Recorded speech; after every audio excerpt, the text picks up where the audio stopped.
as we come out of closed session. As a first order of business, if everyone would please rise and join me in the Pledge of Allegiance.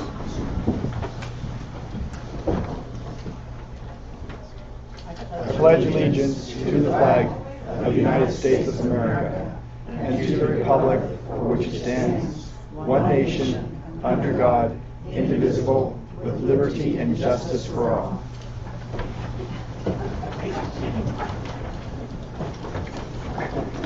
Thank you, and we'll quickly do roll call. Ms. Mayo. Here. Ms. Mason, or Ms. Durkee. We're all the same. I'm here. Ms. Mason. We thought you were trying to catch us off guard. You're going to be on your toes. You're going to be on your toes. And Ms. Count. Here. And Mr. Lawrence is also here, 5 board members. In closed session, the board received an update on negotiations from Dr. Martinez. And with that, we will move along here to recognitions and resolutions. And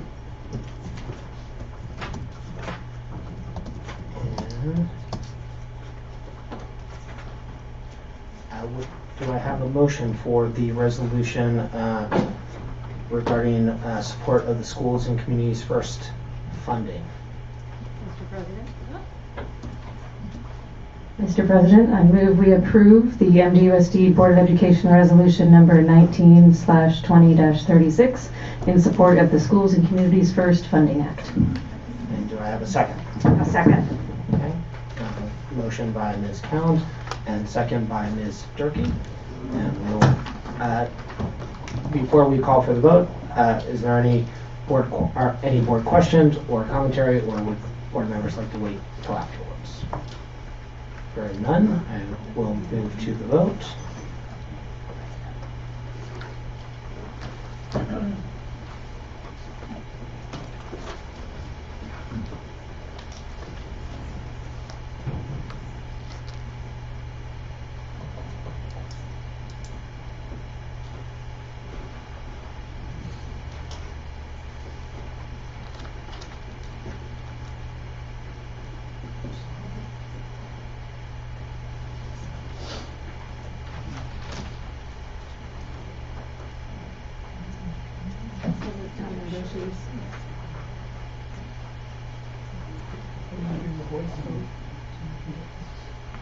Sure.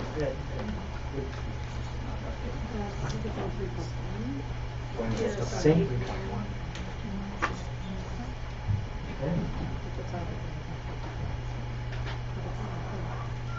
I'll try hitting join meeting or sync. Okay. Yeah, I show that you voted. Okay. We're waiting on. Got it. Mine's not working. I had to go out and come back in. Log out and come back in.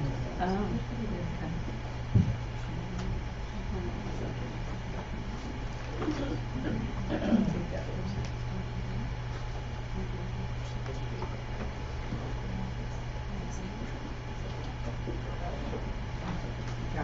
okay. I did it. Okay. All right. Motion passes 5-0. All board members successfully voted. So our computers know we're not supposed to be here. And would any member of the board like to address the resolution that we just passed? Okay. I just think, I'm glad that we are unanimously supporting this effort, and I hope that our community does as well. It raises a significant amount for our schools and our communities, both of which affect all of our students. And so I hope to see all of you out there knocking on doors and gathering signatures. Thank you. With that, we will move to public comment. The public may address the board regarding any item within the jurisdiction of Board of Education of MDUSD that is not on this agenda. These presentations are limited to 3 minutes each, or a total of 30 minutes for all speakers, or the 3 minutes may be shortened. If there are multiple speakers on any one subject, the public comment may be moved to the end of the meeting. Speakers are not allowed to yield their time. And at this point, I'm not aware of any public comment cards. I believe these were from earlier. So do we have any public comment cards? Okay, we will move right into the exciting business action items, starting with item 10.1, which is a review of the budget reduction process and to help define the guiding principles.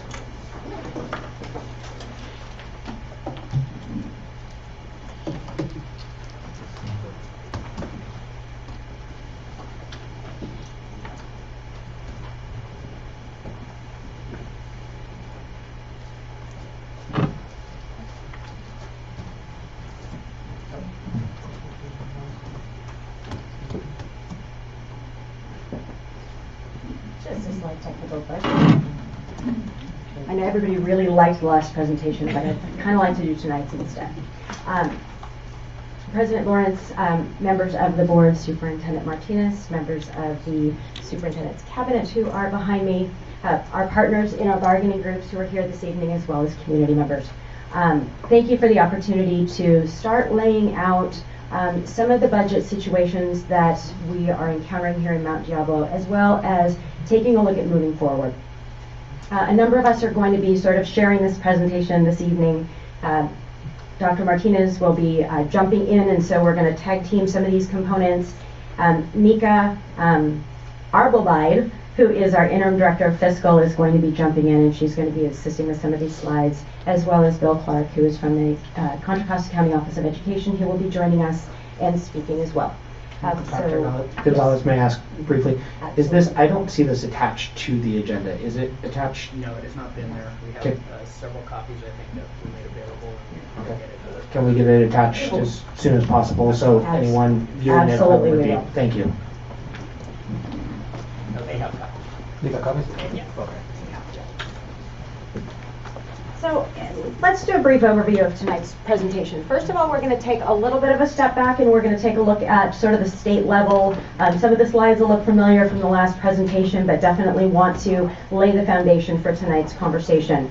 We're going to take a historical look at our expenditures as well as a number of pieces of trend data. And Board President, the reason that it is not attached is because we were double and triple checking those numbers right until about 3:45 today. So wanted to share that. We're going to talk through the next steps and what the community process is really going to look like, as well as a budget calendar. We're going to have input from the county office team, and then we would really like to get your input on some prioritization when it comes to the general concepts around budget solutions. So first of all, I am probably not the first person, and will certainly not be the last, to come up and explain that California's funding situation is less than what we would like. As a matter of fact, when we take a look at it according to the rest of the nation, what we're really continuing to see is that California is significantly underfunded. And so that's sort of the primary basis for a lot of the issues that we have here in public education in California. And so the next slide here, if California funded schools were at the national average and a school of 500 students were present, we'd probably have almost $1 million more than what we currently have. So if you equate that over the size of our school district, you can start to see what the impact is that we have here in California. We want to take a look at the economy, and although our economy continues to be strong here in California, as we can see from not only it continuing to grow, housing sales are high, unemployment is fairly low, but there are a number of things that are happening nationally as well as around the world that are starting to affect some of the numbers we take a look at, specifically the gross domestic product that has an impact on our state COLA. This slide right here gives us an idea of Prop 98 and the impact of Prop 98. And so Prop 98 was set as a minimum amount of funding for public education, if you will, but it's consistently been underfunding us. So if you take a look at the national average, which is the red line that's going up, and California, you will see that for the most part we are treading water, but we are really not coming close to where our colleagues are in other states. A little bit of the history around the local control funding formula. It was established in the 2013-14 school year, The intent of it was to really restore funding back to where we were prior to the recession that hit in 2007 and 2008. And what it did was it set a number of parameters that we were able to take a look at and some inching up in order to get us back to that funding amount. And there were a number of years this was supposed to have happened. Governor Brown, on his way out from being the governor, took it upon himself to really push to make sure we were fully funded before he left. And so that was really important. But at the same time, there were other things that started happening. One of those was the Public Employee Pension Reform Act. And we'll go a little more into PERS and STRS a little later. But what ended up happening here was we looked at the pension reform, and the issue that we were most commonly seeing was that the investments that had happened in the pension groups because of the recession were significantly impacted, and therefore school districts have been required to pick up the differential there, and we'll show you some slides there. The other thing that came into play had to do with LCFF, the Local Control Funding Formula, as well as LCAP, the Local Control Accountability Plan. And really the intent of these was to start thinking differently about the funds that we bring into districts. Most specifically, what are we expecting of students? How are we taking a look at our results? How are we measuring these over time? What are our achievement goals? What are the gaps? How are we continuing to move the needle, especially with groups of underrepresented students? Let's jump for a second into funding models. So we start with a base grant. And then on that, and I'm just going to have all of them come in at the same time.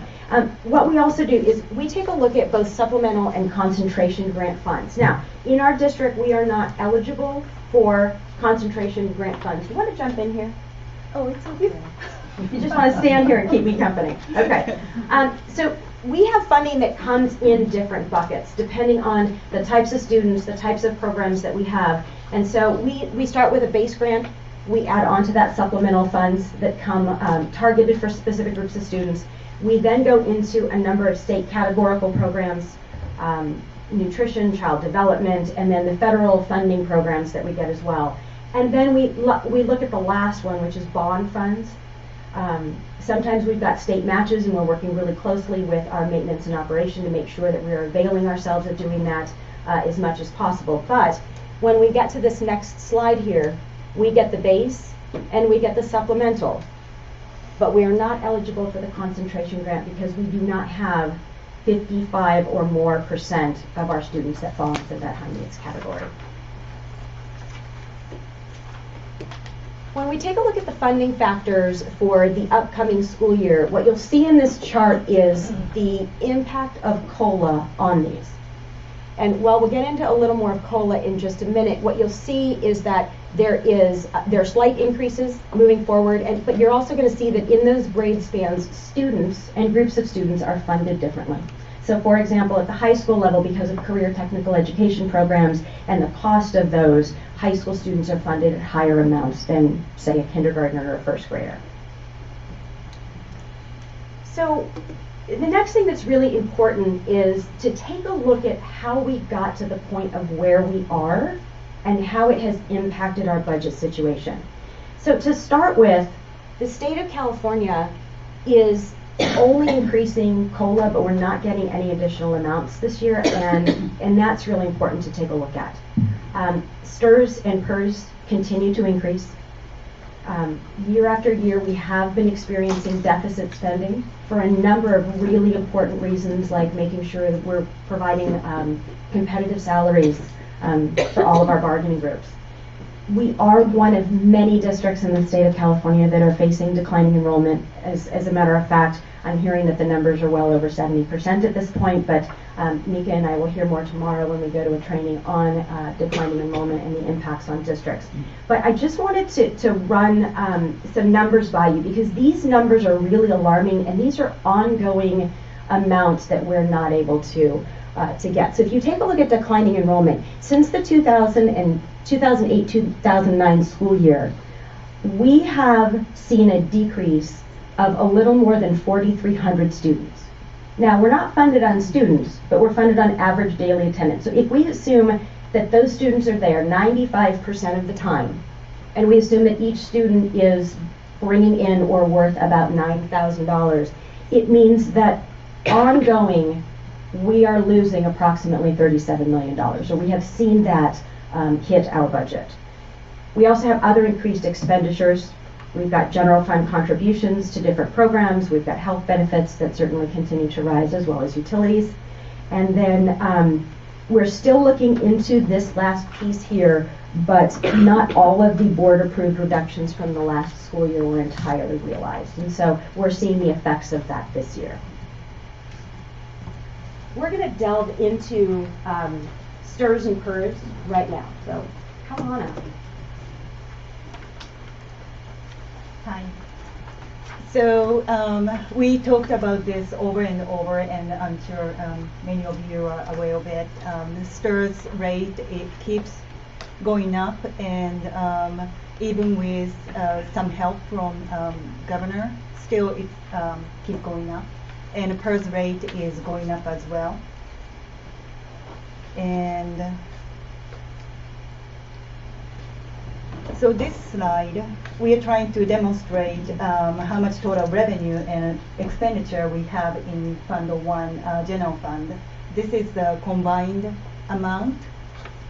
And so if you look at 2015-16, we have more revenue than expenditure. So we can save some excess amount at the fund bottom. And starting 2016-17, we start getting into deficit spending. And that continues to 2017-18, and 18-19 it slowed down a little bit. But right now, so we are projecting this year's revenue to be 365 and expenditure to be over 400 million, which is about 36 million deficit spending. This is including tentative agreement salary increase. And it goes on to 2020-21. Again, this is projection, but our deficit spending will be about 17 million, 17.8, and then it goes to 13 million. Could you possibly go back one slide, please, before we? Could you explain what the percentage is of? It just says 18% and it was 10%. What is that a percentage of? Percentage of salary. Right. So I was asking for that clip because we just put it up there and it just says 10, 16%, 18%, but it's 18% of the employee salary that yes, so the district is now contributing. Yes. to So that. for CalSTRS, we are this percentage is on whatever the gross salary on certificated employee or who has STRS retirement system. We contribute this percentage. So again, just to simplify, for every dollar that somebody earns for the CalSTRS back in 15-16, we would have sent 10 cents in essence to the state on their behalf. The employee also makes a contribution, Yes. but our contributions as a district on their behalf are now up to 18%, so that's 18 cents on the dollar for a certificated employee. And for our classified individuals, or those in CalPERS, it used to be 11.847, so 11 cents on the dollar, and now it's 26 cents on the dollar, or it's going to get to in 25-26. So that's already almost a quarter of an individual salary above that we'll be paying on their behalf in addition to their salary. Now, the way that CalPERS and CalSTRS works is you can't charge an employee more unless they are getting more of something. And because the formula is set where an employee can't really get anything more than they're already getting, their amount of contributions is fixed, which means that the employer is the only option. It's the only way that it can go up. The other thing that we do want to point out is that there are a number of asterisks here, and that's because last year Governor Newsom did buy some of this down, and we are hearing some rumors, if you will, that, well, actually the LAO did come out and say it. So the LAO's office, the Legislative Analyst's Office, did come out and state that their recommendation is, with some of the budget surplus that exists at the state this year, they're highly recommending that there be another buy down that would really help us. But right now, we don't know if that's going to happen. So we'd like a lot of things to come out of the budget or to change. We won't know that until May with the governor's May revisions. So these are all costs that we don't control. The state sets these rates and just tells us what we owe, basically. So That's it. statewide, all of our school districts have been facing these increases. That's a great way to describe it. And another question is, how did we get into this situation? And it really had to do with the financial markets and the investments of both of these, way back when the recession hit. So, the assets that they had invested weren't worth as much. Employees were entitled to their retirement and the calculations thereof. And so the only way to come back and fix those was really to increase the employer side. I just want to comment. I appreciate you saying that because maybe it wasn't here. I can't remember where I said this, but I said this somewhere recently that this is we have to talk about this a lot because it's a huge factor. But also, what happens is then there are folks in the media that love to jump on this issue, and if a picture gets painted, which started back in the recession, because we all lived through it and things were tough for everybody. And I always say the spotlight kind of went out and started looking, and a lot of private sector folks were losing their retirements. Businesses were going bankrupt. It was a terrible time. We all remember that. And so then suddenly everyone was looking, well, what about these public employees? Why are they getting, And so, exactly to your point, there's been some blame placed on those responsible for managing the big pot up in, Sacramento, basically, and the decisions that were made in terms of investments and returns and all that kind of stuff. So, but yeah, so it's just a reality. So it just disturbs me greatly when I hear employees, kind of being blamed and almost like they're not, why should they be entitled to this? Employees, I think lots of times employees, like you said, are paying into this, also. To me, it was 6% and 6%. That way for years, in PERS, I think. And so, employees are making a substantial contribution to this.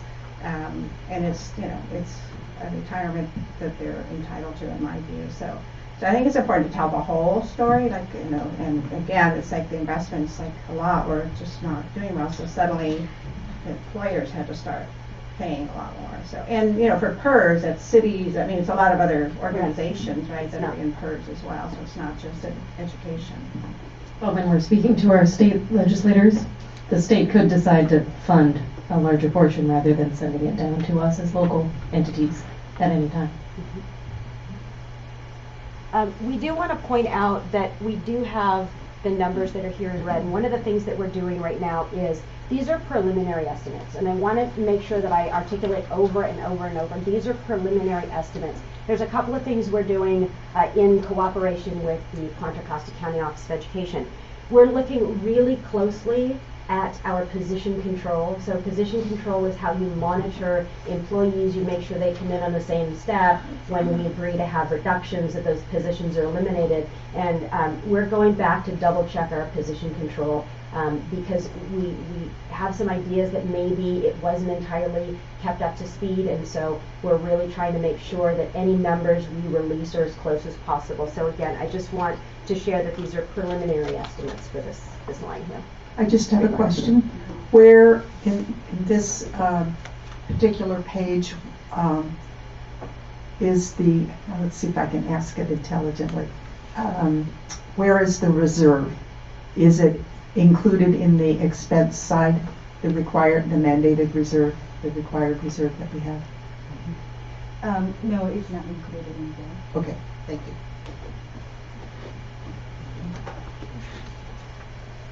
So next slide is showing the state average reserves. So School Services of California posts many things that helps school district, and 1718 is the latest information that we have. Here they have the average percentage of the reserve that the Unified School District, elementary and high school district has currently. And if you look at the change from prior year, it hasn't changed that much. And it's about 17% for many years. And when you look at the next slide, The top portion is the same information that we had with the previous slide. The bottom portion is about us. And obviously 2015-16 to 2018-19, these are the actual numbers. The second column shows unrestricted ending fund balance. And then the percentage against the expenditure. So our reserve, not reserve, I'm sorry, the ending fund balance was very healthy. We started with 41% in 15-16, and then we lost 10%, and then 15% in 17-18. Now we ended last year with 12%, which was 30 million. And with 19-20, again, since we are still working on second interim, this is really preliminary number, but we are projecting our ending fund balance to be about 12 million, which is about 3%, and reserve is about 3%, which is little over 11 million. So having 12 million in ending fund balance, that means most of it has to be going to reserve. So we don't have any cushion for the future deficit spending. So when you say the 3%, you're talking about the state requires that we have at least 3%, as Ms. Yes. Mayo was saying. Yes, correct. We also want to point out that we want to take into account what we're looking at with a tentative agreement. And while it hasn't come forward to you yet, because we're still going to be working on some components, including AB 1200, it has been factored into that bottom line there.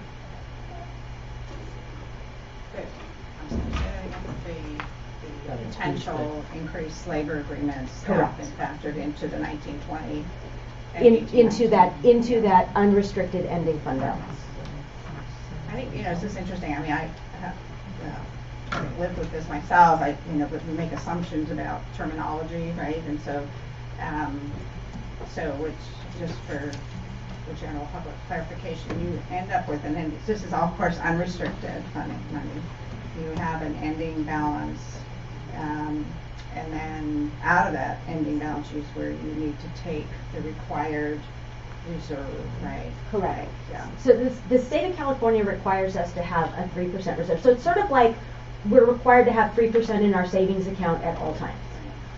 And so one way to look at it is we've had a really healthy piggy bank, and then it got smaller, and now we're getting to the point where we may have to crack it because we're so close to that 3%. The earlier slide, there was a statement that the one put that the recommendation 2 months 17% as the reserve or as the end balance. So in other words, it says close to 17% of 2 months of expense as recommended by Governmental Finance Association. So that they're saying, if the heading says reserves, I'm assuming that means instead of 3%, it really should be 17%. They require 3, but they're recommending 7. Somebody else Correct. is recommending 7. Correct. Okay. And in some districts, they can do that. But, Yeah. For larger districts, it's very difficult to get that number. As a matter of fact, normally if your district is over 30,000 students, you're only required to have 2%. We've always had a practice here of 3%. And because we're right at that 30,000 and looking at teetering below that, it's good that we already had that practice in place to have that 3%. Thank you.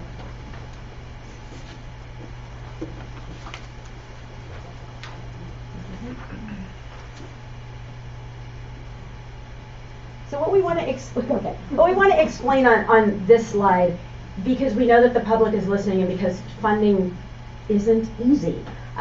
There is a difference between your enrollment and this number that we use called ADA. And ADA is average daily attendance. So it used to be way back when I first became a teacher that you would get funding based on a child being on your roster. If they're there, if they're not, excused absence, unexcused, whatever it was, you got the money for that given day. That changed about what, like 8 to 10 years ago or so? And when that changed, it means that you only get funded for that child coming to school. We call it a warm body count. Sometimes we call it butts and seats. But that's what you're funded on. And so that's why we're always talking about the importance of attendance, of having good practices there, because we build a budget at the beginning of the year and we build it based on a number of assumptions. And We would love to be able to think that we've got 100% or even 96%, but in recent years, it's been lower than that, and we'll show you that in another slide.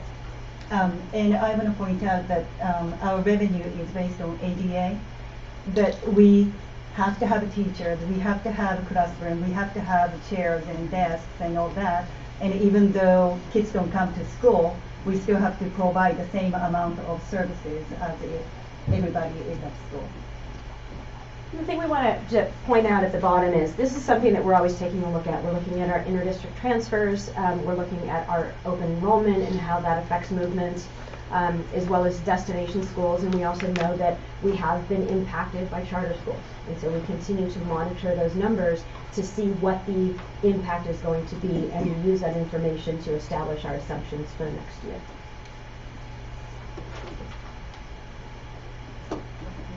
So I can take it. We really want to tag team and partner here. We were in the middle of splitting up all these slides. So the statutory COLA right now is at 2.29%. And I tried to plug in a bunch of numbers here because when I started looking at them, they were really fascinating. So last year, when the state budget was approved, we all heard that the COLA was going to be 3%. Okay, so for us, that means new money of approximately $10,980,000. In early January, we all went into panic mode, which is right about the time I started here, because all of a sudden that 3% dropped to 1.79, which meant that basically over the course of a week, we were down $6 million. Then what happened was we went to the governor's budget message. It was announced a few days before, but still, they landed at 2.29%, which for us means new money, if you will, to the tune of about $8.38 million. Of course, every time I go to a budget presentation, I'm raising my hand saying, where do you think it's going to go? Where do you think it's going to go? And I keep asking all the experts in the state. Because when we went to the governor's budget message up in Sacramento, we heard that this number was likely to go up. And the LAO's office was recommending that it go up. Except what we're now hearing is that there are concerns in Sacramento that it could go down. And when that goes down for us, that means less money, that means more reductions somewhere that we have to do because we are so close to that level of our reserve right now. What's also interesting to note is this number here on the bottom. So you've got salary schedules in all districts, and a lot of times what you do is you use your COLA to take care of your salary schedule. But the new dollars that are coming in are approximately $231 per ADA, per warm bodies. And then the cost of step and column, as well as the pension costs, is $313, which means you automatically have a deficit there per ADA of approximately $80. So that's why we're waiting to see what's going to happen with the COLA. But you can see it creates a situation for all districts where they're automatically from the very beginning, unless of course they're basic aid, not having the revenue to cover the expenditures, at least in that area. Next slide we would like to share has to do with sort of the difference between certificated and classified and kind of what the impact is. So you can see in both columns we start with the COLA, and that's your 2.29% that we continue to carry over. Approximately 1% is our step and column. We are declining enrollment, so we do need to factor that in.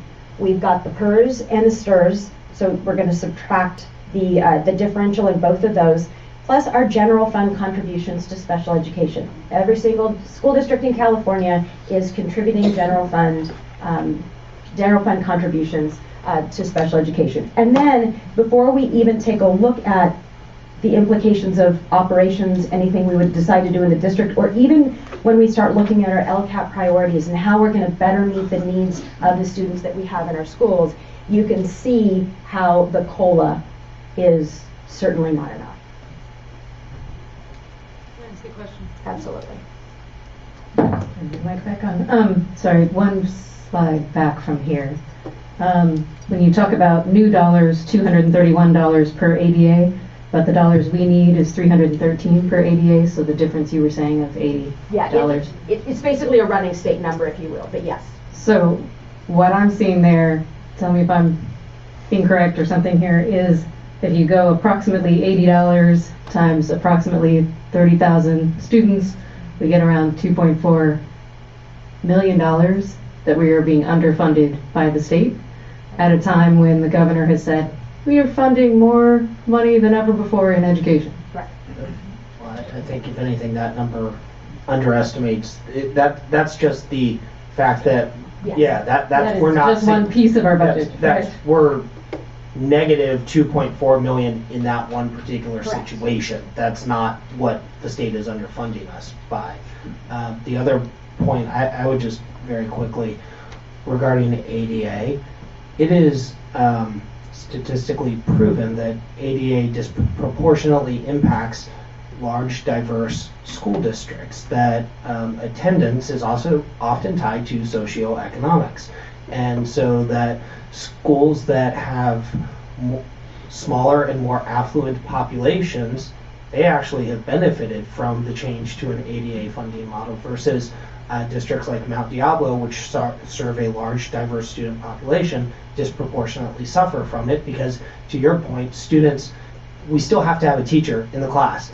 And these are, I hear from our students where, and our families, where situations where a sibling has to stay home because they are the healthcare provider. They are the fallback option for that student. So not only do we, and access to medical care is less in some of these communities. And so we disproportionately get hit by this. And I think it's something that the state needs to look at. Well, and to further complicate, if I'm not mistaken, a couple years ago, they changed what constituted an excused absence in ADA. So it used to be if your kid was in school half the day and you took them to the dentist, they still got the funding. They don't anymore. And our poorer families that have to ride public transportation have to take the kids out for a longer period of time to get them to the doctor, so we lose the funding for them.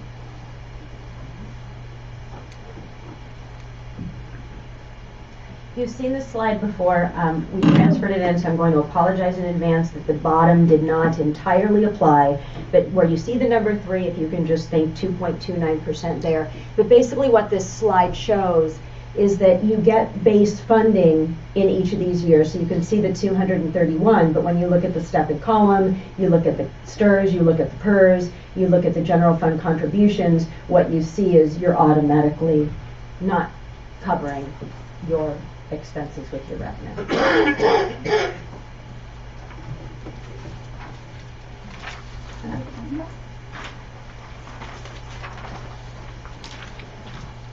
So next slide is showing the historical attendance rate. The first or second column is showing the enrollment, and the percentage of ADA is on the next column.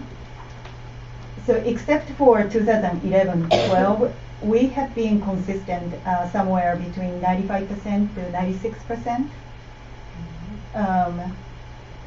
But when you look at the last column, enrollment change, in 2012-13, we lost about 2,000. This is when Clayton Valley Charter High School started. And after that, a little bit up, but mostly it's going down every year. And 2017-18, we lost 500 kids. And last year, 300, and this year, about 100. I just want to point out, if you look at the CBETS number, 1920 projected number says a little bit different. This was because the number in 1920 is including the kids who are grade 13 and above is included. But we took that out to do the apple-to-apple comparison. So the nice thing is that this is one of those, or next year will be one of those years where we get to benefit from that number being higher, and then we will go ahead and factor it out. But it's one of those anomalies that we are going to need to continue to remember, because technically, if you look at it on paper, we really only dropped 3 students. And so, we've got to factor it in, and then we'll watch to see where our enrollment trends are. So next slide is showing the special education services spending and number of kids. The special education unduplicated pupil count, this was taken from the unaudited actuals. And 1920 is, of course, its projection. And if you only look at the expenditure amount, you see it's keep going up, but number of kids are keep going up at the same time. So it's kind of hard to see. But if you look at the per pupil spending, it's about $1,000 per pupil increase every year. I think the other important piece on this slide is that the state and the federal government are required to reimburse us for all of the special education costs. I say required because that has never happened. So right now they really fund us about 35 cents on the dollar. And I know that when it comes to advocacy, this is one of the biggest areas that leaders all around the nation have continued to go to Washington, D.C. and to advocate for, because we have many students who have many needs and we want to be able to support those. But we need the federal government and the state of California to really cover its fair share, which isn't happening. The other part that I want to make sure that everybody knows, especially if they've seen other presentations, is that we are expecting additional funding in special education. However, what they're doing is they're taking a 3-year rolling average of the percentage of your funding per student, and our 3-year average is approximately $539. And right now, we're hearing that the funding is going to be somewhere between $640 and $680. So let's just assume $100 per student. That is based on ADA of the entire district for this component. The reason this is important is because we are waiting for the trailer bill language that is still not out to find out if it's going to be in Prop 98 or out of Prop 98. If it is in Prop 98, it means that we get additional funding and we have local control to figure out how we want to do it. If it is outside, it means that it's new funding. And so that's close to $3 million for us. So we're waiting to see what's going to happen with that. Bill, any idea when we're going to hear that? I know they released some trailer bill language today, but not special education, so Got it. maybe later this week. Let's talk about budget for just a second and what we're required to do. So under AB 1200, we are required to maintain adequate reserves, which we know is 3%. We also need to be able to maintain levels over the course of the following 2 years, which is why we always do multi-year projections, this next year and then the 2 subsequent years, to see where that is. Most districts in the state of California are struggling with deficit spending. Right now, I just got an update today that in Contra Costa County alone, at least half of the districts are at the state minimum reserve, which is pretty much where we are. The danger to that is that it places a greater level of both oversight and accountability on us to be very prudent with the decisions that we're making with our money, because there is really no room for wiggle room. We don't, if something catastrophic were to happen, we don't have any place to fall back. So for example, if we had 2,000 students that didn't come to school and moved because the cost of the Bay Area is so extraordinarily high, we're not putting in any assumptions for 2,000 students, which means we don't have the reserves to cover something. And I use that extreme example because it is extreme, but it helps you really understand that picture. So, we've got to be really close with our projections. We're working really close with the County Office of Education because they're providing that level of support to us as well as many districts to just make sure that our numbers are as accurate as they can possibly be. There are 5 things that you can do with a budget. There are 5 different ways that you can address solutions. Let's take a look at them. The first one has to do with reserves. Again, the state requires 3%. So we're saying these things over and over and over again. Krashen's model of 7 to 9 times and you've got it. But we've brought the numbers in again from the other slide just to remind you that we are sitting right at that 3%. So we can't really tap into reserves. When you look at that picture of 5 ideas there, we're pretty much out of room with this one. We can make cuts. Right now, 89% of our budget is salaries, benefit, mandatory deductions. So when we have to start looking at options, reductions are going to be a direction that we're going to need to go. Right now, some of the things that we're doing to really work on this now is we've put significant restrictions on departments as well as school sites for spending. We're monitoring all of the purchases, and we're, as much as humanly possible, trying to curtail conferences, professional development, and contracts. Clearly, with that said, we need to keep moving forward with business. There are things that we need to go to in order to make sure that we are up on the latest and greatest in whatever the concept is. So we will need to continue to do that. We can't entirely eliminate it and say no one goes anywhere. But we're certainly being very, very mindful. Funding shifts. We're trying to look at flexibility as much as possible with different funding structures and different pots of money, if you will. For example, we've been taking a look at routine restricted maintenance and what we can move from unrestricted into restricted.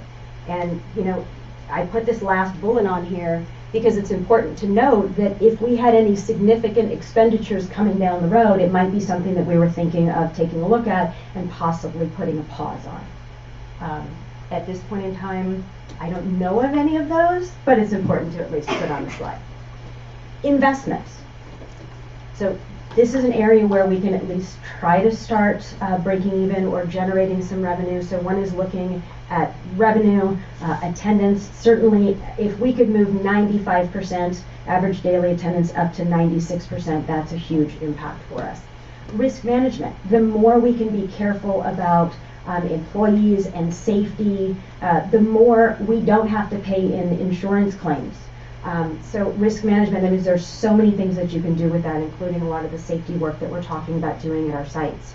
Really taking a look at our facilities, making sure that we're being as careful with master schedules and as prudent as possible there. I know in the past that there were school closures, and that's one example of what facility utilization and optimization is. Taking a look at specialty programs, especially those that are able to bring in students from other districts, because when students do come in, it does help us. Private partnerships, public-private partnerships, certainly something that's an opportunity that we can explore. And then most importantly, this bottom bullet, and it's something that we've been working with our Associate General Counsel, Cesar, it's really making sure that any groups that are using our facilities are following the Civic Center Act, which means that we cannot give our facilities away, that there needs to be a fair amount that is charged to those individuals, and it needs to be even across the board. So certainly something that we are working on collectively as a group. And finally, the one that you started the meeting with this evening, which has to do with advocacy. It's certainly letting our decision makers in Sacramento, as well as those locally, know, looking at advocacy plans. You know, there are some districts that have lobbyists that work that direction, especially larger districts. I'm not suggesting that, but that is one example. It's collaboration with the alphabet soup, if you will, California School Boards Association, the Association of California School Administrators, CSEA, teachers unions, and then other partners and other associations where we can all get behind the same message, which is school funding is not adequate. Now, let's move into some next steps. Our department is working really closely with the Contra Costa County Office of Education. We're really trying to hone in, and especially with second interim, to make sure that we're looking at our deficit spending and finding ways that they're looking, that they can make recommendations to us. And so it really is a partnership of others saying, did you think about this? Did you think about this? We could move this here. And, you know, it's a number of those ideas that we've shared. But what we're going to be doing next is our district leadership is going to be engaging staff and community in input for budget reduction or budget solutions, if you will, as well as ways that we can generate income. A little more on that, but we do have a new web page that's just been launched off of our main district website. It's called Budget Solutions, and it's going to be an opportunity for a one-stop shop on our page to really look at all of the presentations that we're doing, all of the discussions, and all of the raw data of the feedback that we're going to be gathering. We will be looking at all of that feedback. We will have many board presentations moving forward, but ultimately the date that we need to hone in on is March 9th. And March 9th is the board meeting where we will need to bring to you recommendations for certificated layoffs.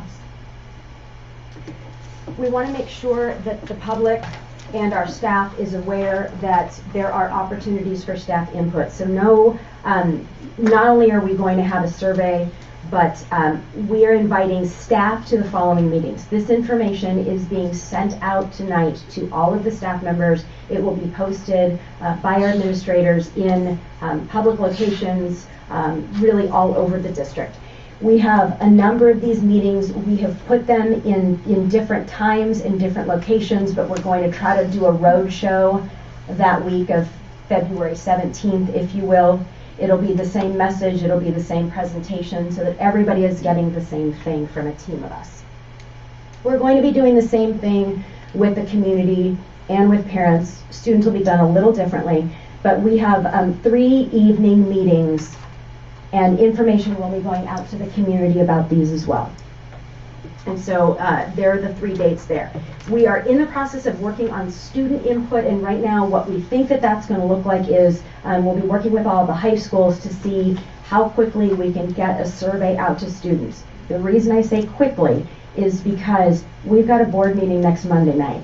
So we're going to put, we've got right here an online survey. It's an anonymous Google survey. We are launching it today in both English and Spanish. It is only going to be open through this Friday at 5 o'clock. Why this Friday at 5 o'clock?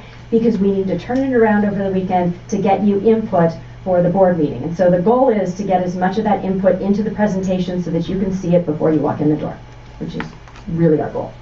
And we're going to be collecting data in the following 3 areas. What solutions do you have, or suggestions do you have for budget solutions? Where do you think that we can generate income? And then are there additional questions that staff in the community have? And one of the things we do have on the website that we will continue to build out is a section that talks about basically questions and answers. So as we get those questions, we'll find the answer, we'll post it.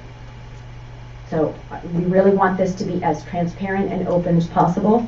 We are going to disaggregate the data from the Google survey so that the board and the community, as well as the staff, can see this broken down based on different groups. So we want to know what the students are thinking as opposed to certificated staff, as opposed to parents, as opposed to community members. And we will require everybody to self-identify into one of those groups.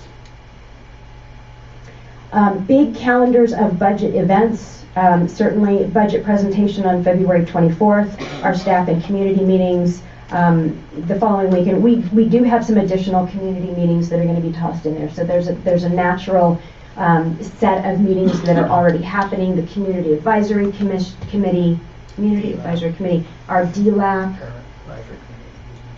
Yeah, there's a couple of others. And then what we're going to do is we're going to go to PTA and our Budget Advisory Committee again, and there's a third one. And what we're going to do is we're going to let them know when all of these community meetings are and encourage them to go to those.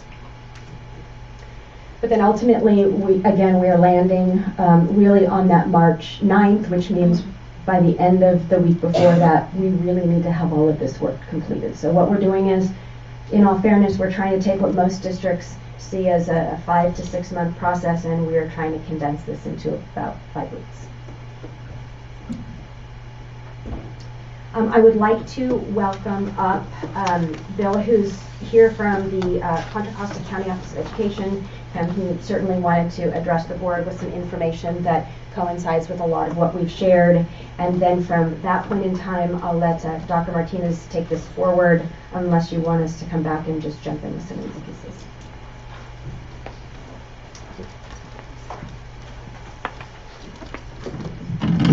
Members of the board, I would like to thank you very much and your professional administration for inviting us to be here tonight. I have been at the county office for about 10 years now, and I've always had a great deal of respect for the Mount Diablo Unified School District for many reasons. Mostly for your size, and also because of the complexity of the challenges that you face, and that you're able to manage those things and have been successful in managing that for so many years, operating independently in a self-sufficient way. And I'd like to suggest that the narrative has changed for you now, but for other districts, this happened 3, 4, 5 years ago. So we have been working closely with school districts for about 4 or 5 years as the declining revenues for The expenditure factors that were somewhat mentioned tonight, special education, declining enrollment, cost increases in other areas, have encroached on district available funds. And so we have been called out to support those districts. And so we have a lot of experience in the county, and as Lisa mentioned, half the districts are now at their state minimum reserve. This is new territory for Mount Diablo. You haven't been here before. It's not comfortable, but it's not something that necessarily could even have been avoided, perhaps.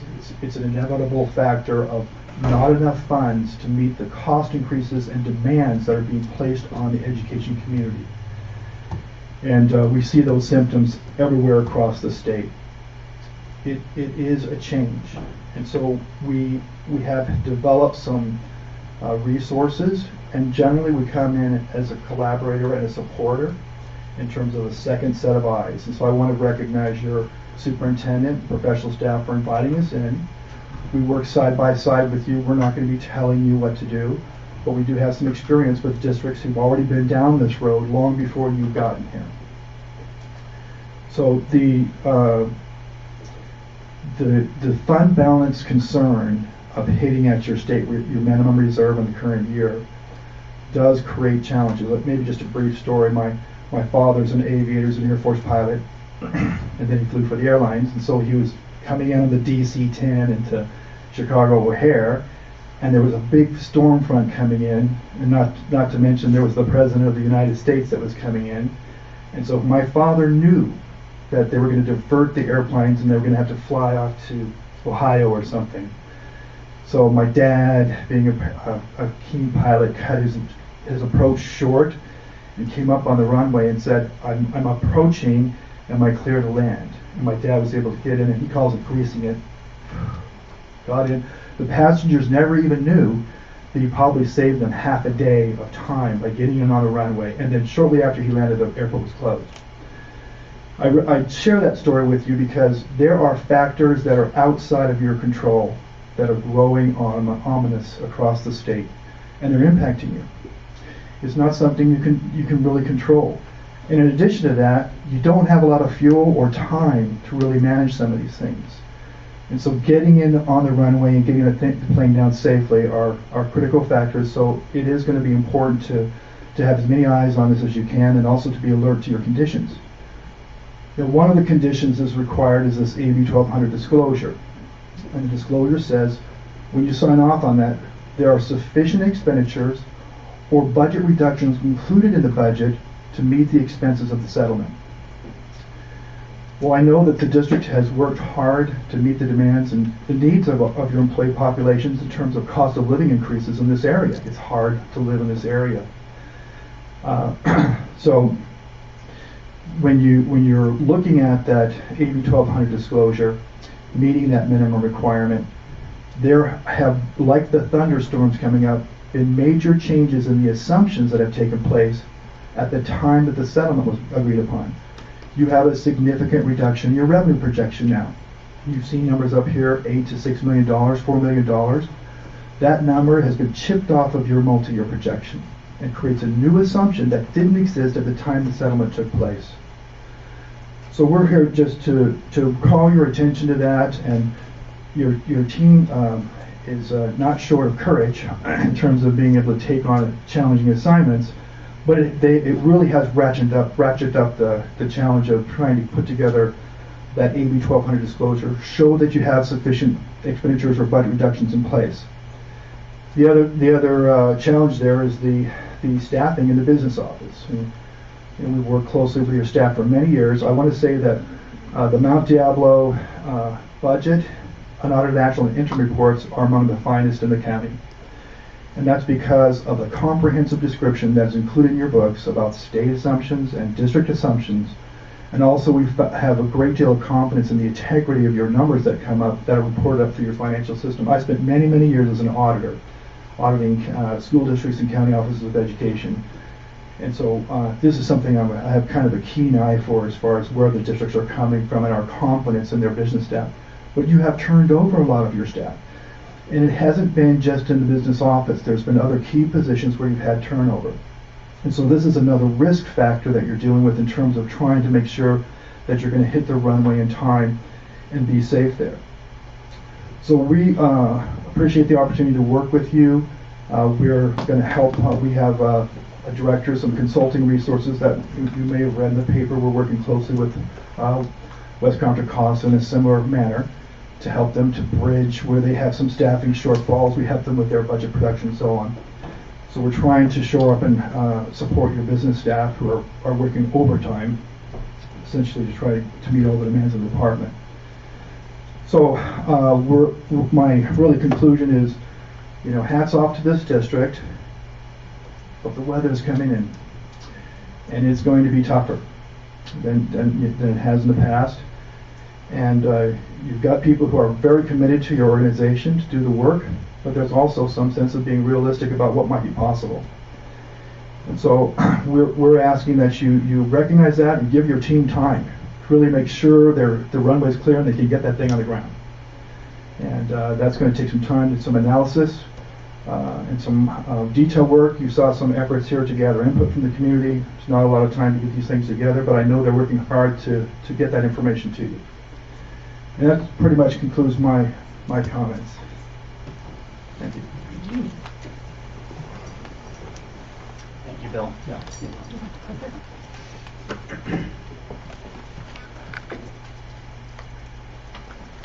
Thank you again to Dr. Gonzalez, to Mika, and to Bill for giving us so much detailed information about where we are as a district. When we think about now, where do we go? There's a lot that we're doing fast. Again, I do appreciate, Bill's trust in us, I guess, because again, we've had to get him in real quick, and I'll have many, many hours of our team working together to ensure that we're really taking a look at addressing all the things that we need to address.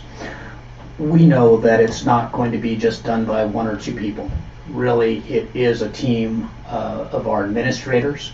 We've spent several hours with our administrative group already, certificated and classified, helping them see, some of the very small details, the nuanced details, and the work that we're doing, engaging them in receiving information.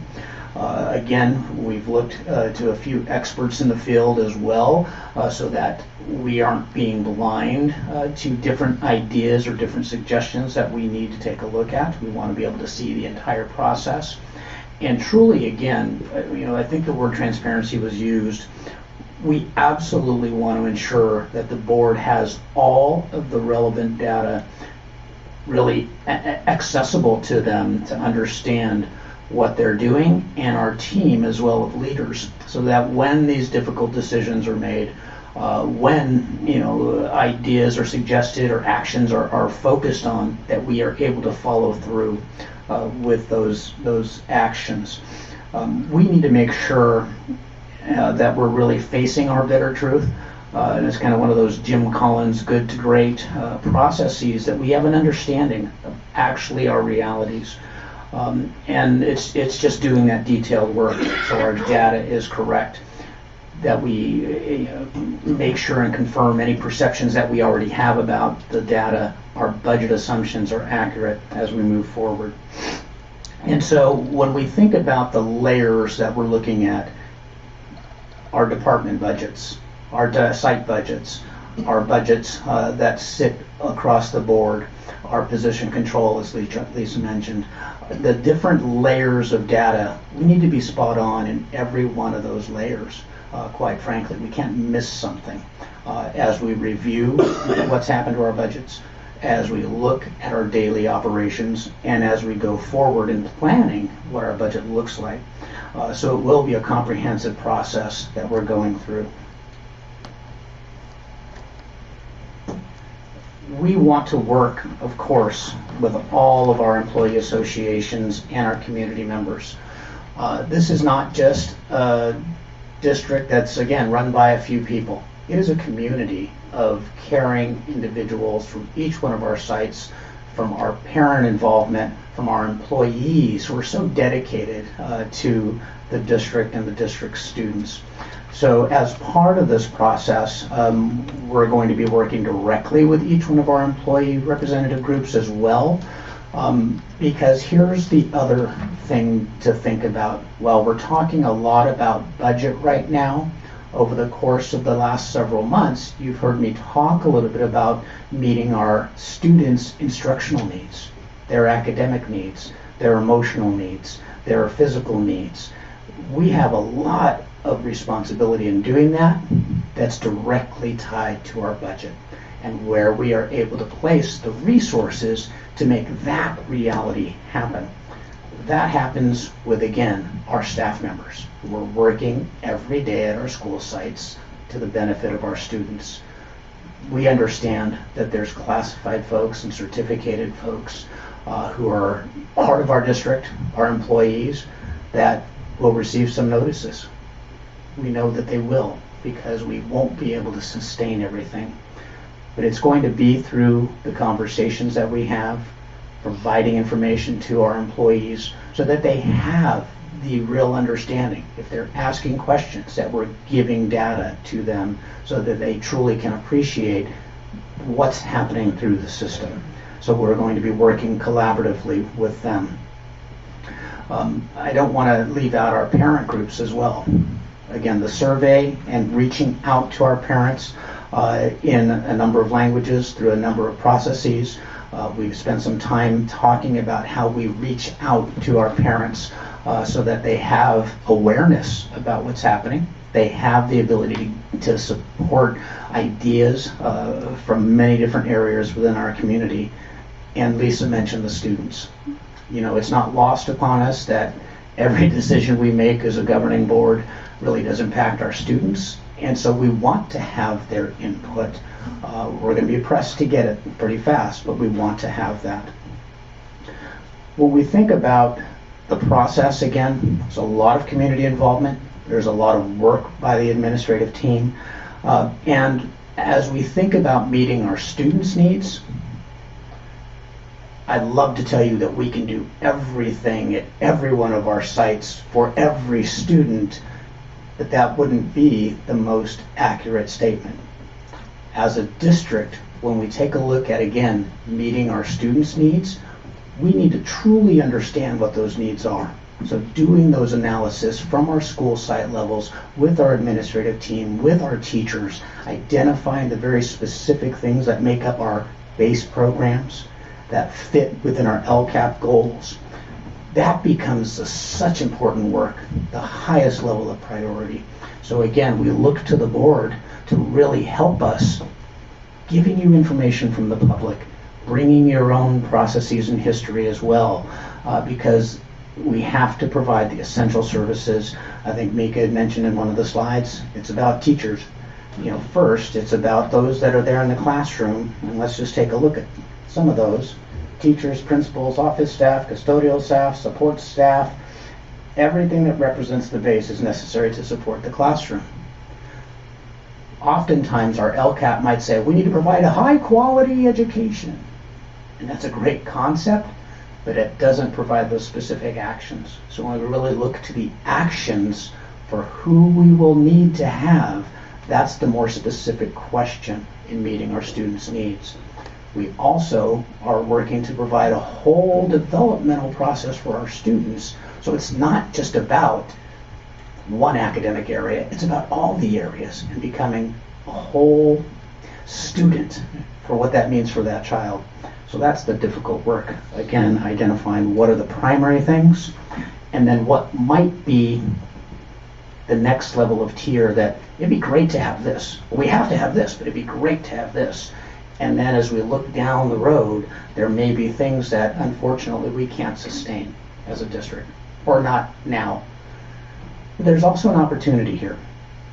As we look towards our instructional models, as we look towards technology models, as we look towards what our students truly need, we may be able to transform, quite frankly. And I know that sometimes we say, oh, transformation. but it really means ensuring that the things that we're doing at each one of our sites is purposeful and specific and being evaluated for the success we're bringing to those students. That's going to be the work that is not necessarily going to be done just by me or just by Lisa or executive cabinet. That's the work of our district, working with our employees, our administrators, our teams of people, really transforming what Mount Diablo looks like. And I think it can get us to a successful place. I want to get us through, again, just thinking about our big LCAP goals. Again, we have an opportunity. The LCAP is getting redesigned next year. We start the 3-year cycle. So are these the big goals that we still focus on? I heard over the weekend at one of the professional developments that there are some districts with 25 goals, and it becomes too fragmented. Some have very, kind of broad goals, as we do, but it's the action steps that truly tell us what we do.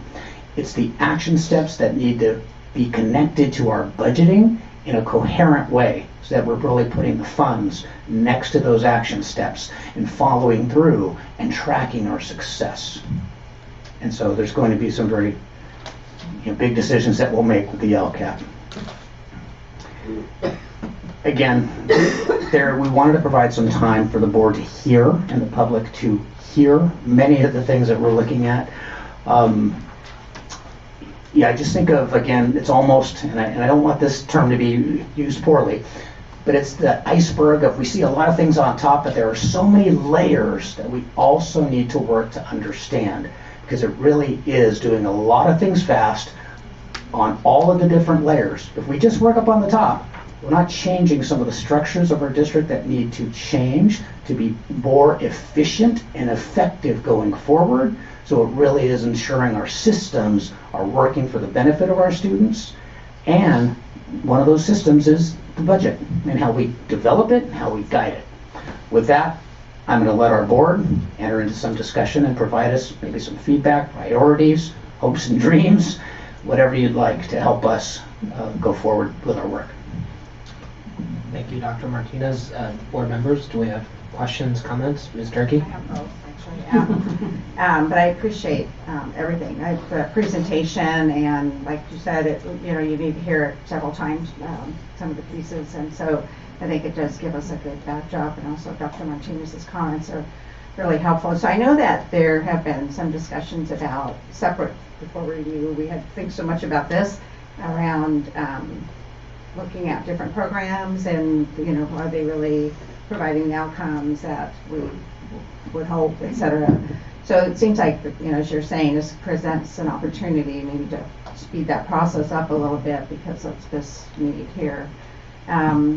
So one specific thing I was, when you were showing the slide on the per student amount you get ADA or for, by levels, and I have something in my head, so I just want to check my thinking on this. And for high schools, you mentioned CTE, and my understanding is that that's actually a number that gets generated by the number of students you actually have enrolled in CTE. So whatever, at least that's how it started. If it's changed, I don't know. So, you know what I'm saying? So, yeah, the is that correct? 912 GSA money. Is that what you're talking about? I'm talking about, do you get a certain dollar amount for different levels? Grades 9 so to 12, high yeah. school. That one is based on ADA as well. Yeah, that right there. So that 912 number, that $9,000 is influenced by the number of students you actually have enrolled in your CTE classes, I believe. So it's, you mentioned it's higher because they recognize that CTE costs more. But my early understanding when LCAP first came into being, and of course I realize that could have changed, is that it's actually a head count of enrollment to high school students in Mount Diablo Unified that are in CTE that contribute to that number. we'll take the question and want to make sure that we get the data on the variance behind that. I know that, again, for the board, you're just seeing the presentation tonight as we started, so Yeah. we So, I will. mean, so I just think this is an example. We're talking about looking at program. We talked about having a study session on career pathways and all that, because it is something that Mount Diablo does a lot in. I would hope the outcome is we should continue doing it, but I think in all fairness to do a really, more data-driven analysis. And so that would be a piece that if, we get more money because we have more students in CTE, how does that compare to the cost of providing? There we go, simplifying a little bit. It's just an example of, of one strategy for looking at this. So, and then beyond that, I just want to say that, as mentioned by the public comment when we first started, is we have been through this before. So, I mean, who hasn't? In 2008, right, across the state, everybody grappled with this. I was in a very different role, of course, but, as Ms. Mayo was on the board. And so, there is a process that was put in place and similar. It was tough. It was really tough that, as Mr. Clark talked about, Mount Diablo has a good track record for stepping up and doing the right thing and doing it in an appropriate manner. So it's not looking forward to it, but again, I agree with the comments about our history and our strength, because we, in fact, did go through a really horrific experience. Right? Other questions or comments from board members?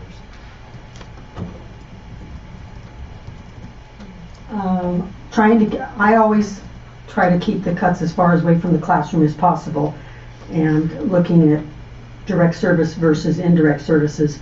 So one of the things I would be interested in having a look at is the teachers on special assignment, what that amounts to, what that looks like. As much as it pains me to say, being someone with a library tech certificate, I know a lot of local school districts don't have full-time certificated librarians. They actually have classified people in those positions. I know one of the things we heard when we were having a lot of public meetings about what we should be providing the schools, the biggest complaint was they wanted more library time. So I mean, potentially, if you're playing classified, you could have the library open more instead of less. So that would be something I'd be interested in looking at.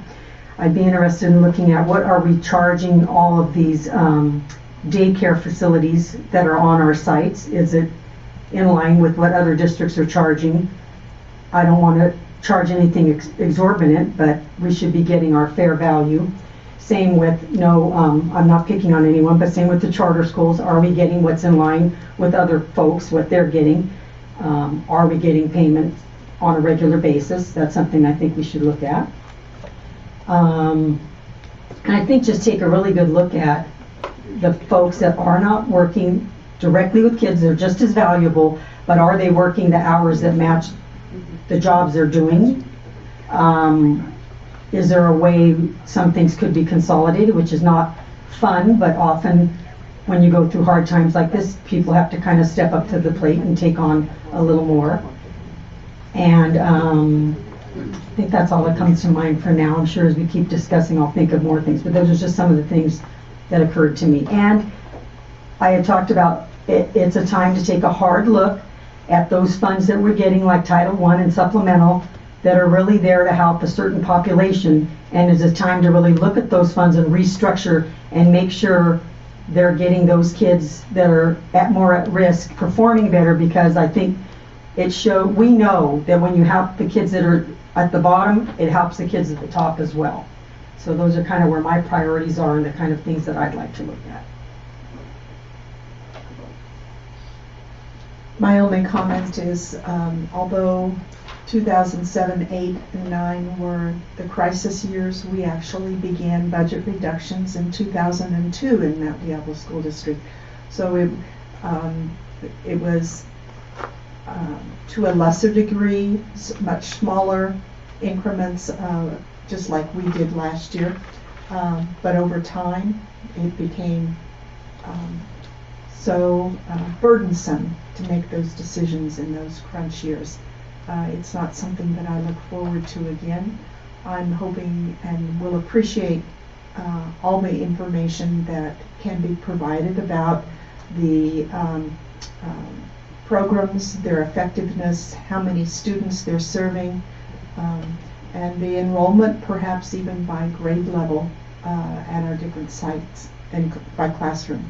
We may need to look at how we're serving students, well, we will be across the district, and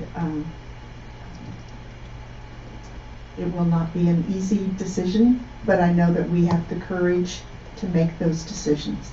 And I want to share with the public that I do believe that this board will listen respectfully and take into consideration your comments, because we've shown that in recent situations as well. So, thank you.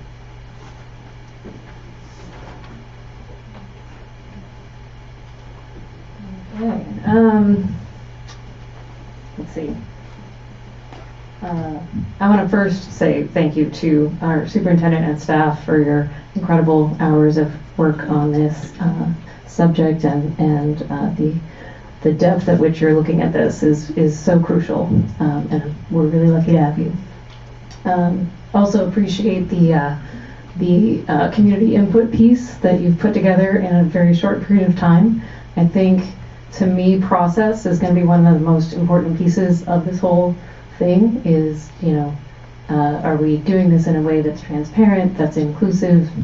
In order for us to make the best decisions, we need to hear from as many people and as many different perspectives as possible. And so I really appreciate you creating the avenues for that to happen. I think that's really great, especially as Superintendent Martinez, you mentioned the student voice as well, being really crucial here. I think advocacy, as mentioned before, as well, is another key piece. I think one of the things I didn't mention earlier with Schools and Communities First is that this week, as has been mentioned by our superintendent, is Fund Education Now Week, which our all 18 school districts within Contra Costa County, as well as Alameda County, are sending out information and educating the community about the need for education funding and providing ways for people to participate. If you follow on Twitter, the CCC Fund Ed, you can see the facts, and our district has been retweeting those as well. You can see facts and you can see ways to participate, because as you saw during the presentation, there are places where our state legislature can really make a difference for us, because this isn't just our school district that's facing this. It's, as was mentioned by our county, it's all of the districts really that are needing to make cuts like this, and it's really unconscionable that we aren't prioritizing education more. So look forward to participating with all of you in that. As far as specific priorities with cuts, I would agree with much of what was said here already in terms of data-driven decisions. Really looking at what programs do we have, what are they working, which ones are working for how many students. There are questions that have come up in the school plans from parents that I've heard that I haven't quite heard the answers to. Things like the HERO program is something that a number of schools have really made some pretty significant investments in, that's supposed to be improving our student attendance. Is it? Do we have the data on that? What are the actual results, and is that investment worthwhile? And similarly, I think that's another community input piece to really be looking at. Those of you who are on site councils, to really be meeting as a team and providing your input to every line item. Some of our school plans that we've just approved are more general than others, and you can really get very specific at a school site level to say, $30,000 for safety. Well, what does that mean? What are we actually spending those dollars on? And to Trustee Mason's point, if it's LCFF, supplemental dollars, that should be something that's spent specifically for student achievement for those students. And we all need to make sure that that's what those dollars are going for. Those would be my priorities, is just continue on with the clarity of the process and the community input to the degree possible, and we'll make these tough decisions. It's not something that I've been through before. I know some of you have. My first daughter was born in 2005 and my second one in 2008. So I was not in the school system when this happened before, and I think a lot of our current parents are in that position where we've not faced this level of cuts. It's going to be brand new for us, and something that we will need to educate people on just how severe it really is. Thank you. So I think it would be useful also to talk a little bit about partially how we got here. And so although it's important for a district to maintain a healthy reserve, we were faced with a situation where our reserve was, if anything, too healthy. And I know from a CBO's standpoint that perhaps there's no such thing, but we made a conscious choice as a board to recognize what these dollars were intended for. Were they intended to merely stay in our reserve, or were they being given to us to benefit our students? And so we made sure to target those dollars, and we frankly looked and said our reserve is too large. We looked at the fact that our teachers and other employee groups were deserving, as the cost of living goes up in this area, that we need to give raises. We looked at the fact that class sizes were too large. We looked at the fact that we had no longer been supporting elementary music, that we had eliminated school counselors, that we were no longer supporting high school athletics. Those were all things that our district over the last several years had brought back. Those are part of where those dollars went. And they were important because they impacted student outcomes. They made life better for our students. They gave them more educational opportunities, and I think we made the right decision there. We do also need to look at the fact that when we looked at the amount of deficit spending, members of our community said, should we be spending so aggressively? And that was something we brought up as a board. I do commend the superintendent and staff, because we as a board made the decision to cut $12 million last year, and I'm not sure that all of those cuts were actualized. And so we need to hear back from staff as to what happened with that, because we wanted to make sure to be aggressive and get in front of this.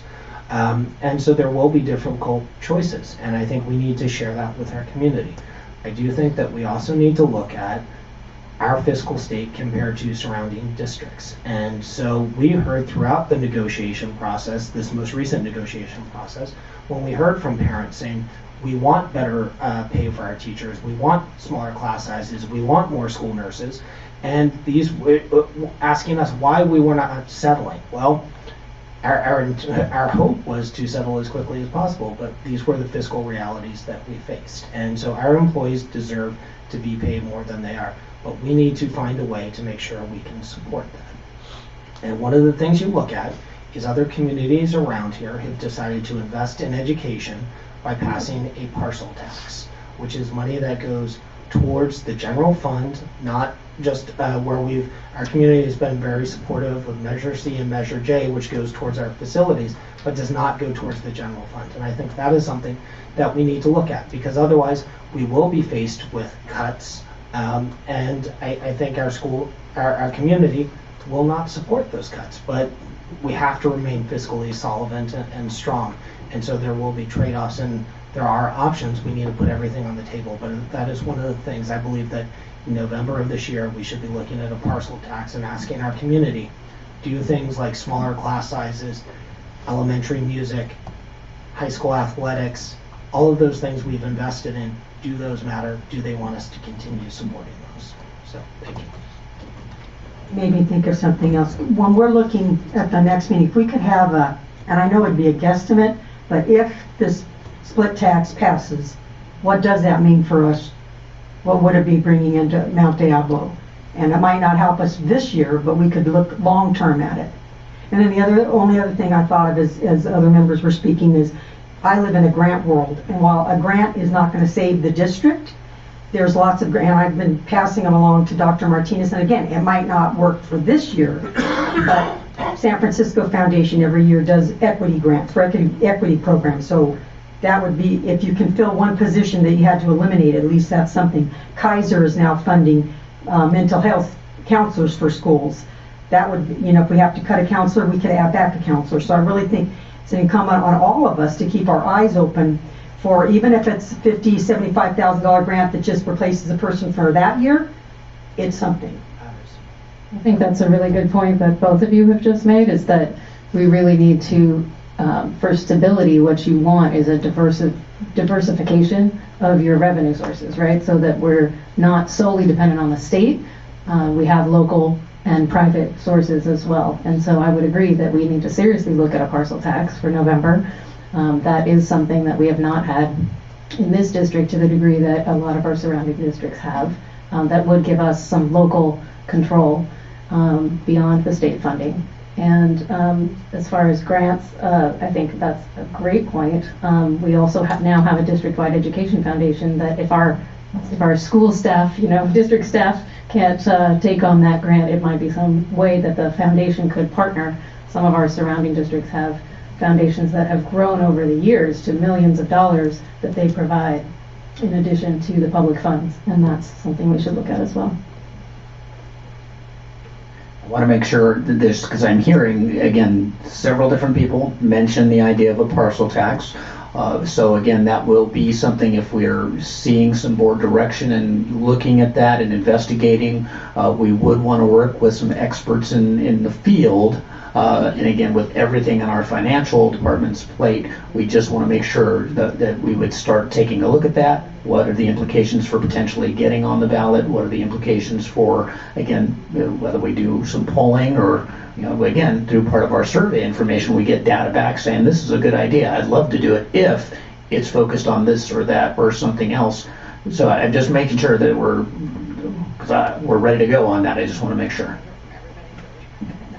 I figured it was just a matter of time. Certainly think it makes a lot of sense. I guess I just want to do it really smart and really thoughtfully because, we've had a history with bonds issues that really, I thought, kind of unfortunately didn't help our image, and maybe I read the paper too much. I probably do, but there's these people out there. That's why I keep bringing up STRS and PERS, because that's the first thing. The people that are never going to support it, or the people that have write in the newspaper all the time are not ever going to support it, and it's always about, oh, we're just trying to, somebody made a mistake and there's this big debt and you're just trying to get money to pay that, and it's not really going to all the things we talked about. So I think it would be fabulous, and I just want to be super smart and make sure that whoever's helping doing analysis, knows the history and our history and factors everything in. So when we do it, we're successful. That's really important. I think to that point, the timeline would be important. I think the now would be the time to start actually doing the polling and looking at it in order to do a good job in planning it properly and with the appropriate information. I guess I'm the only one that probably still have some reservations, and it's probably because many people in my community, you say, oh, a couple $100 a year, that might put them on the street, a couple $100 a year. They might lose their home. And I guess the other thing is it's a gamble. We don't have a lot of money right now, and we're going to spend a lot of money, probably at least $50,000 doing the research for something that might end up paying us nothing, and not to mention the election, which will cost us and maybe get nothing out of it. So I'm just very cautious.